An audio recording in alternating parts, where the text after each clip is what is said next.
Hey guys, Josh here, and I tried surviving for 1 year in Ratopia. This game is a combination of strategic survival and city building, where you're being given complete control over the economy and laws, so you can create the city of your dreams or nightmares.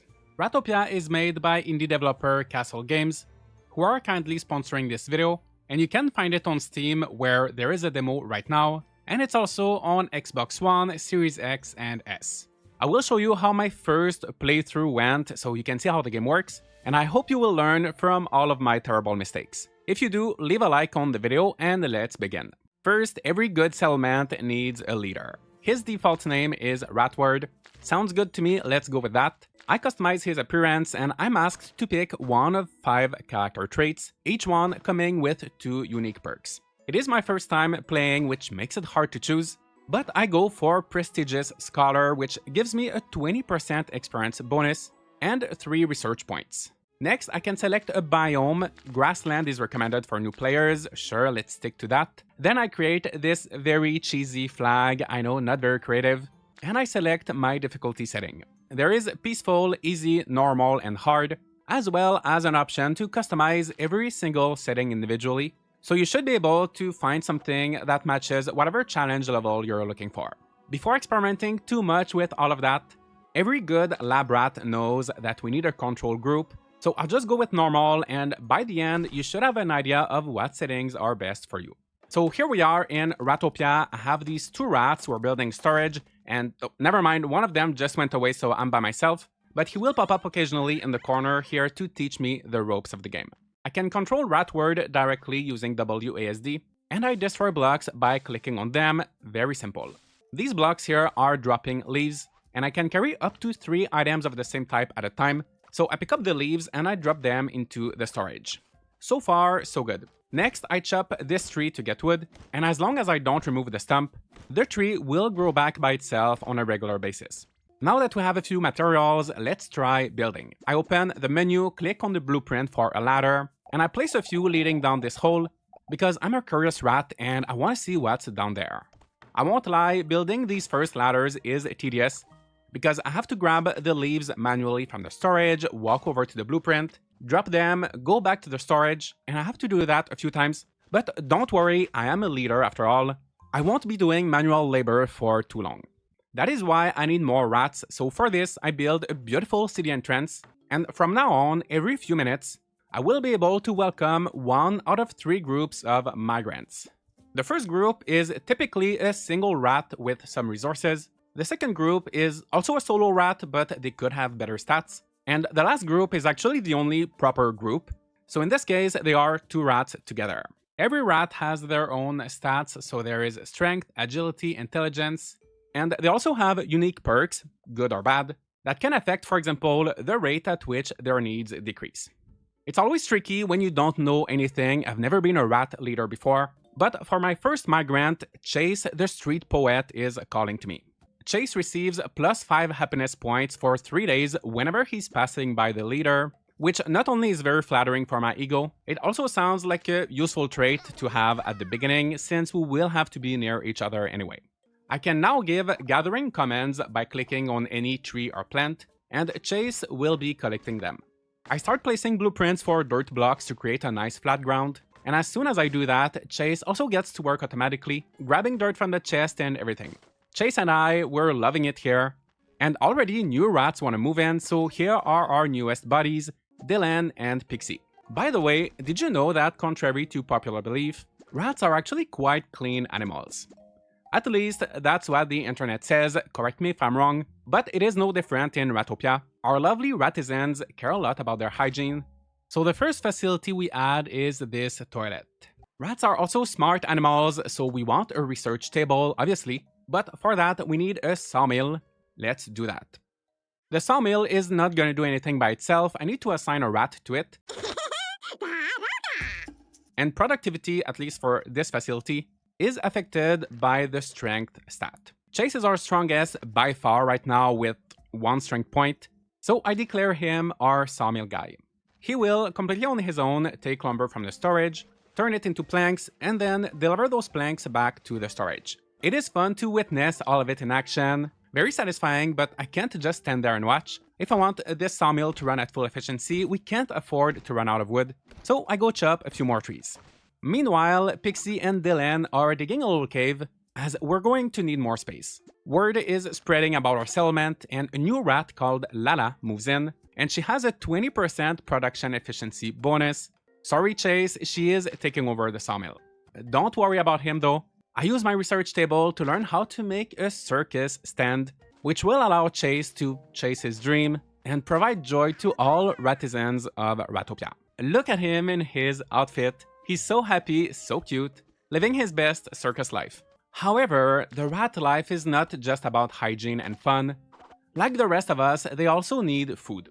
So I make this gathering camp to ensure there's always someone foraging wild wheat. Right now, we can't farm, but we can at least forage, and as long as we don't completely uproot the resources, they will grow back on their own. After a hard day of work and loads of carbs, just like us, rats get sleepy, so I research bunk beds, and I prepare this room for them to get some well-deserved rest. At that point, Ratopia reaches Prosperity level 2, and it goes from a settlement to a hamlet. I can choose one of 3 milestone rewards, and without hesitation, I go for this one that instantly unlocks the blueprint for the fishery and gives my fisher rats, extra passive perks. The reason behind this decision is that fish sounds like an easy source of food, and I do have water near my base, with fish that is oddly small compared to the rats. So I want to place the fishery on the shore, but there is this grave covered in slime blocking the way, and I can't figure out how to remove it. In any case, the fishery requires rope, which is made with a weaving mill that I don't have yet, so I initiate the research for that. Meanwhile, I now have the ability to create laws for Ratopia, thanks to this code stone. I can impose taxes, change the price of certain goods and services, offer subsidies, decide what type of work gets prioritized. There are so many possibilities. I can tell this goes really deep. There is potential for very interesting mechanics and things you can do with this, but it is my first time running a rat colony. I don't know where to start. As an experiment, I want to encourage my rats to use the toilet so that they stay clean, wash their little rat hands, and don't catch any diseases. There is a default toilet usage fee of 5 coins, but to show my love and care for all Ratizans of Ratopia, I will give them 1 coin back every time they use the toilet. We'll see how that goes, and right now we have this newcomer, Dora, who wants to explore ways of making money, and she suggests building tax offices. I have 18,000 coins currently, which seems like a lot, I don't know. So I accept her request, I tell her sure, let's do it. But I tell myself we're fine for now. I want to keep everybody happy, and taxes are not exactly known for making people happy. We're gonna be foreshadowing a bit here, but typically, if a game tries to introduce you to a new mechanic, it is a good idea to listen, don't be like me, start working on those taxes. With all of this, I got distracted from my main mission, which is building a fishery and securing a reliable source of food. I finished researching the weaving mill for the rope, but now I need wooden sticks to build it. Back at the sawmill, I can change the production, so Lala will be alternating between planks and sticks, and in a few minutes I should have enough for the mill. As I thought everything was going well, I see this red warning telling me that an eerie presence surrounds the city, and my little helper Starl guy is telling me that invaders will attack soon. I am not prepared at all. I build this barricade near the entrance. Who knows if that will do anything and where the enemies will even be coming from, but I guess this one tiny barricade is better than nothing. It's also starting to rain, and the lake is overflowing into my base. Do I look like a sewer rat? I don't think so. I make a wall of dirt to prevent additional water from coming in. It works for now, it's all good. But you know that slimy grave from earlier? Well, that is where the invaders are coming from, and I can see a few undead rats popping up. I don't see them moving. I'm thinking they're not really smart. They can't get over my little dirt wall, but they fooled me as I think I'm safe. They sneakily dig a tunnel and come out exactly where my barricade is. A few swings with my sword and they're gone, but that's not all of them. As I was busy on this side of town, they dug a second tunnel on the opposite side, scaring my villagers and trying to burn down a bench. Luckily, we all make it out alive. The bench can be repaired, so there was no permanent damage, but I will have to be better prepared as future attacks might get worse. Now that I know what that grave is, the idea of building a fishery next to it is starting to sound like a grave mistake, and I don't need any more graves. You know what I need? Graphs. Thankfully, we have a lot of graphs in Ratopia, even though they're not showing me very good numbers. Food is running low, I already have 15 artisans here, and as you can see, the wild wheat is not sustainable. So I changed my focus. Instead of fisheries, I'm going to make farms. I researched gardens, but in order to build gardens, I need mud. The only place I can find mud is at the bottom of the lake. So I dig from under the lake, and naturally, physics get to work, draining all of the water. Now, there's no more lake, so I messed up any chance at fishing in the future. I'm stuck with this weird floating grave that will forever be in the way, and I know that invaders will come out of there and cause trouble no matter what. I could have done this in a smaller way, definitely, but I have no regrets. After all, I have mud. If the game was really harsh, we would have most likely all died from starvation before finishing the gardens, but this traveling merchant shows up and offers us 30 grains for 800 coins, which should allow us to survive a few more days. I now have one small garden where I plant wheat, which will grow there continuously, and thinking I'm smart, I decide, why not make large gardens instead so that we can grow even more wheat? In reality, I'm not really that smart. I don't read all of these icons and text yelling at me that large gardens are for trees, so I use up all the mud we have left for these two large gardens that won't grow any food. I may not be the smartest rat in the pack, but I can see that things are going downhill, and the sad truth is that we are going to have to start collecting taxes. So I built a tax office and I set up our first tax law. I can set different rules for the poor, middle, and high class, but I don't discriminate, we're all poor. Then I can choose to either tax a set value, a percentage of wealth, or a percentage of income.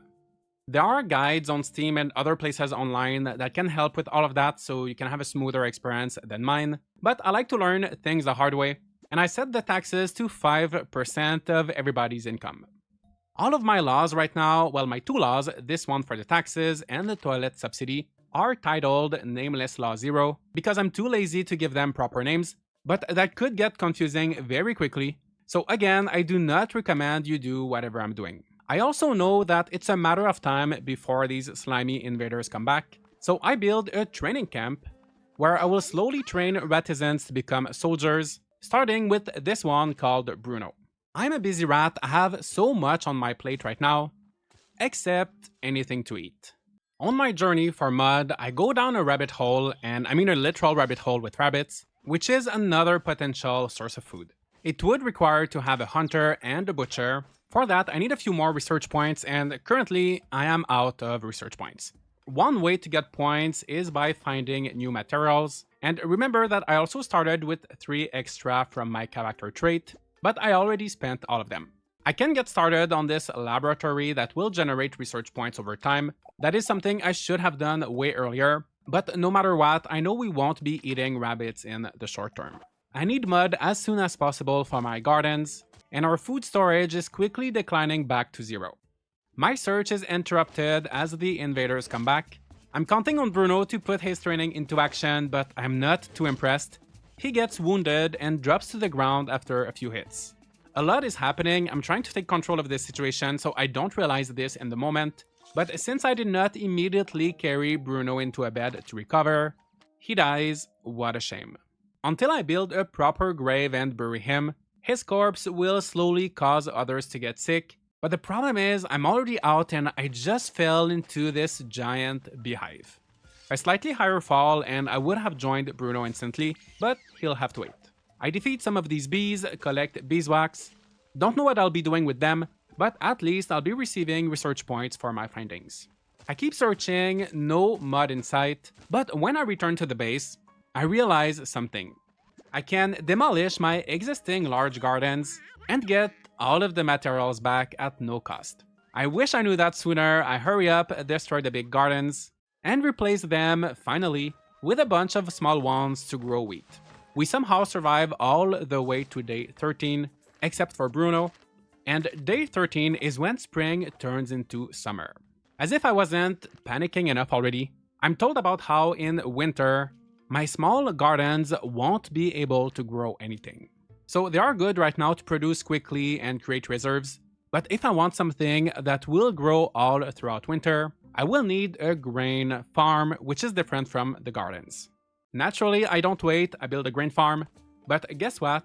It requires water to run, and we used to have a lot of water until someone messed everything up. I will work on finding a solution for that. I know I'm not as talented as Chase, but I'm doing my best juggling all of these problems. Bruno is still decaying, 8 out of 18 of the rats are sick, which reduces their productivity. We have 2 criminals in our population, and that's not even including myself. We're in trouble. Luckily, I'm not alone. Here comes Dora again with a great idea. This time, she met a merchant who's selling a blueprint for a pharmacy along with 5 cactus flowers that we'll need to make medicine, all of that for 500 coins. Look at how my people are doing right now, I'm panicking. I can't refuse this deal. Just before we go forward with building the pharmacy, we have our very first storm.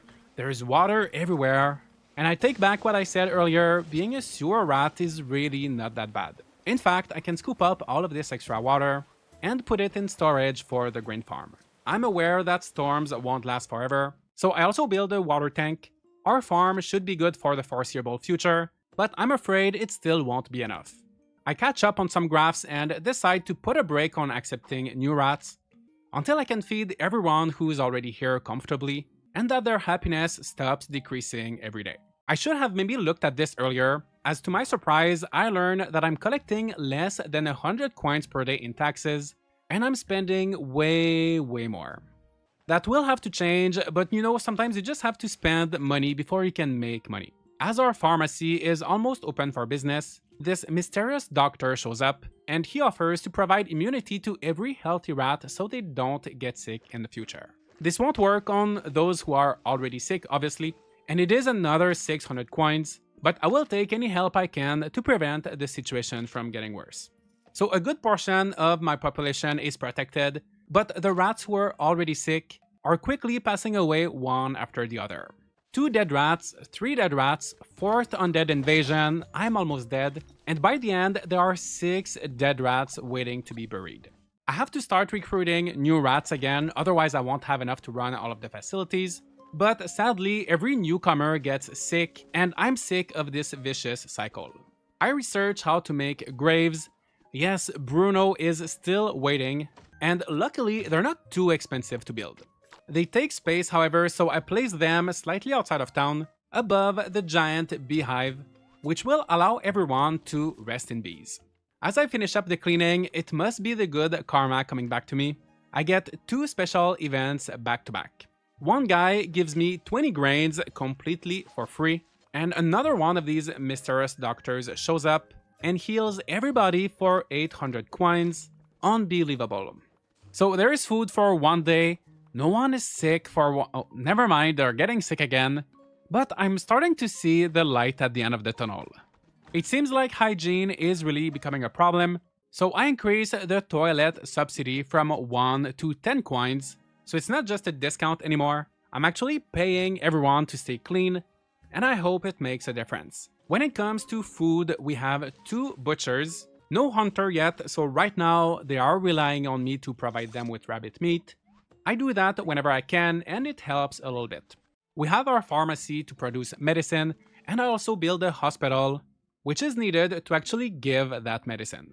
Just like in the real world, everything in Ratopia is this long chain of stuff working together. It is gratifying when it works, but when it's not, it's not. Thankfully, it's getting better, the hospital is here, and after assigning the first doctor of Ratopia, I make it to Prosperity level 3, and we are now officially a village. For my milestone, I choose the Path of Hunting, which gives me blueprints for a hunter's hut and a butchery.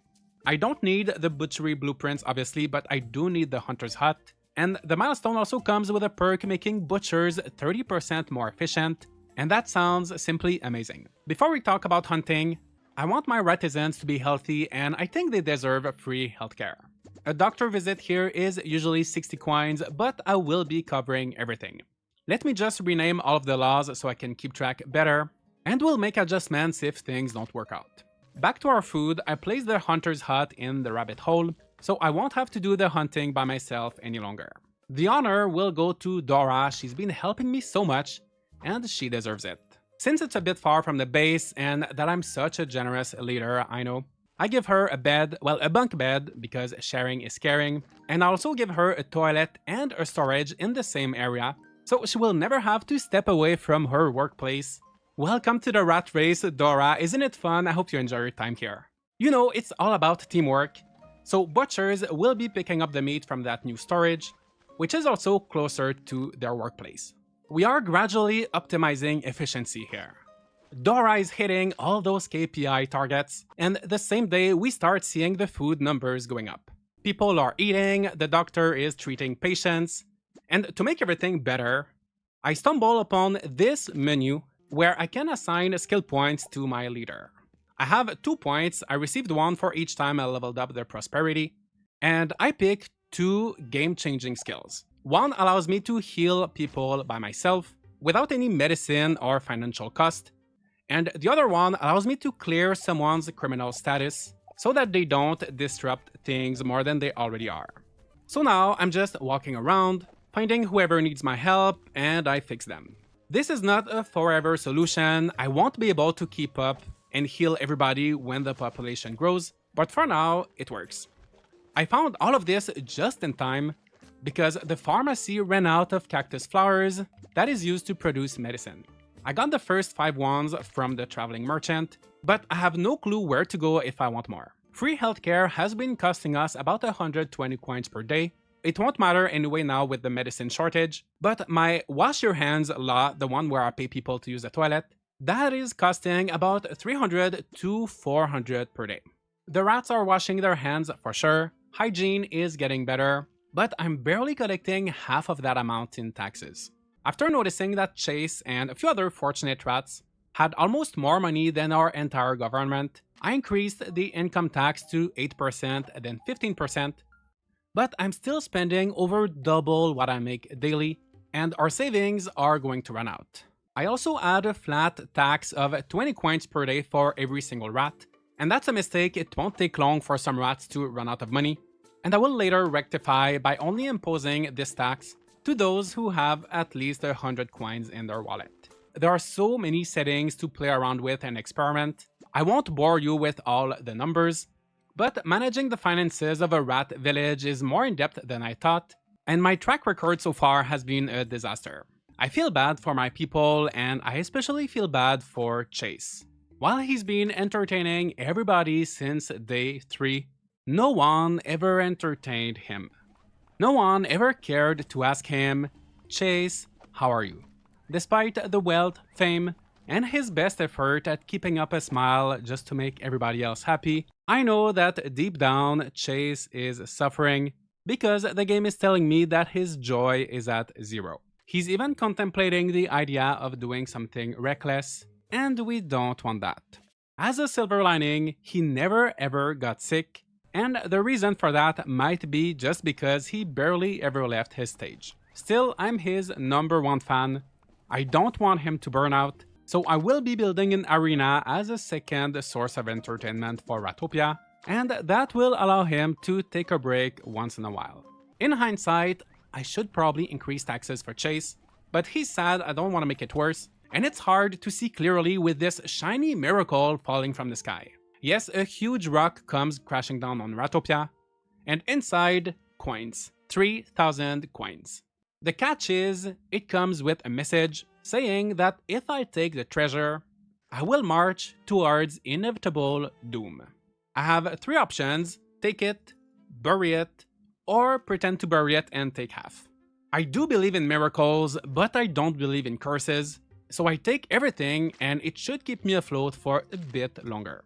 As I make my round telling the good news to my fellow artisans, I discover that not everyone is going to the tax office to pay their taxes, and funnily enough, there is a ranking of whose taxes are overdue, And the rat who owes the most taxes is Hannah, who works as the tax collector. I build another tax office on the opposite side of town where Ida will work, and hopefully with her brain power of 1, she will find a way to make Hannah pay. Things are tough, but I look at my food graph once in a while. It is the only thing going up, and it brings me a glimmer of hope. I'm also noticing we have a lot of resources, so much lumber and sticks that we don't need, beeswax. There must be some sort of way to sell them. I check the research table and I see an exploration office, a bank, a trading post, and a diplomatic office. And for sure, one of these things should help me with selling resources. So I start with the exploration office, as that is the first thing in that branch of the tree.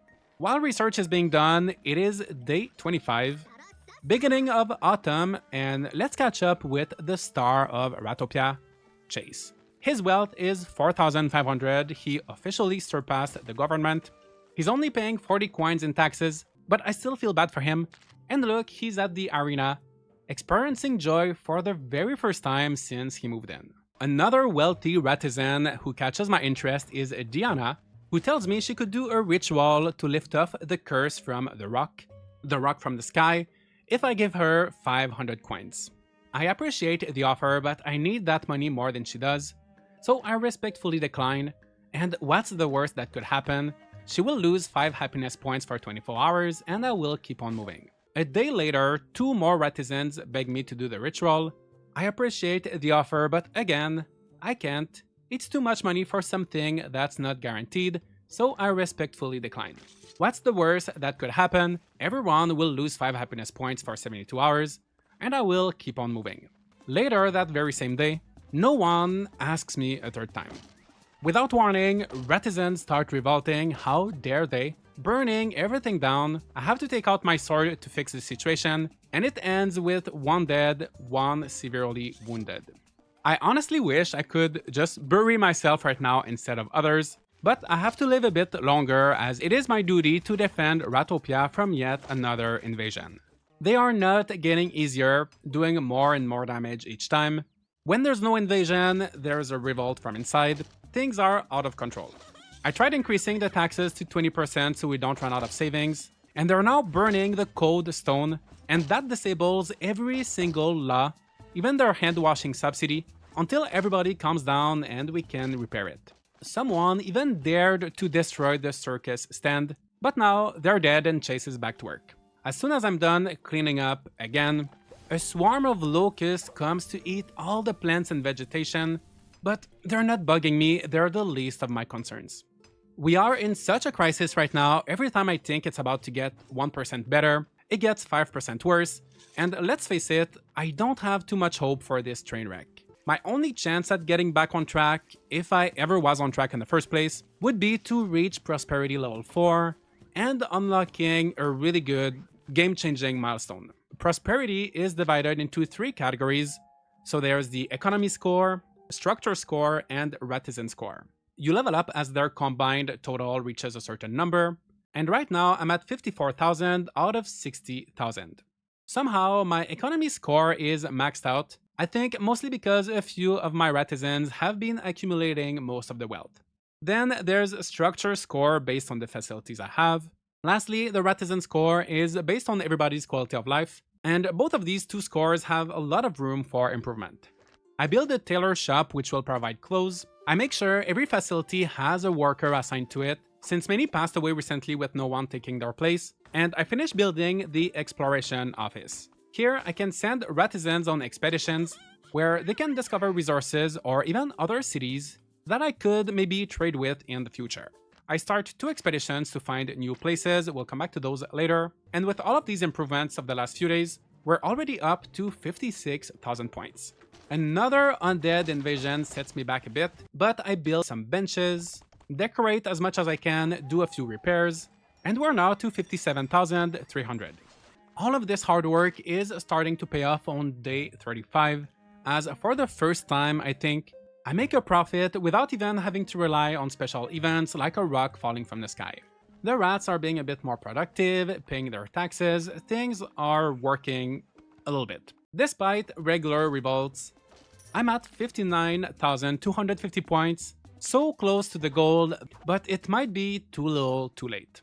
Day 37, winter hits, and it comes with a blizzard. The grain farm we were relying on to grow wheat during this season is running out of water, but thankfully we still have some food in storage, and Dora is hard at work as always. What would we do without her? Dora 10 out of 10, Chase 10 out of 10, but the 48 other rats, they won't stop bringing up that cursed rock. They want me to either throw away the cursed money, 1,500, which is actually just half, but that's all I have, and even if I did that, it would make everyone lose 5 happiness points for 72 hours. Or I could throw away 500 coins and make them lose 10 happiness points for that same period of time. The last and third option is the one I go for. I like consistency. I'm a leader who sticks to his word. I appreciate the offer, but I respectfully decline. What's the worst that could happen? Well, everyone will lose 30 happiness points for 72 hours, and I will probably be gone by the time it's over. I am cursed no matter what I do. Oh, and right now we have 21 Ratizens in need of food, 6 with no money at all, 5 with diseases, 14 with exploding complaints, and 6 dead. Chase and Dora are a bit hungry, but otherwise fine. Not knowing what to do, where to hide, I run to the expedition office to see if we discovered any interesting areas. Well, in one of them, there's absolutely nothing but dirt. The other one has a chance to find mushrooms, coal, or copper, which is nice, I guess, but nothing that's going to change anything to what's happening currently. As I carry some of the dead bodies to a corner of a cave so that they don't contaminate everyone while I find enough stone for graves and a proper place to bury them, another invasion begins. I do what I can, but there's too many of them for me to handle. It is time I finally join Bruno in Rat Heaven, or Hell, let's be honest. So from now on, Chase, Dora, Ratopia is in your hands. When you die, you can go back to the last autosave, but I'm not too confident my village was truly salvageable. I was too disorganized, and I think the best I could have done is just delay the inevitable by a few more days. However, I am excited to do a second playthrough, see how I could apply the things I learned from my mistakes and hopefully redeem myself to these virtual rats. The game mechanics here can be pretty deep, and there is so much you can do to optimize, or as you saw, completely mess up your colony, and I think that gives the game a good potential for replayability. In a lot of city builders, management tends to be easy where the economy kind of runs well enough on its own, so I went into Ratopia without worrying too much about it, but now I know that in this game, you do have to care about the little details.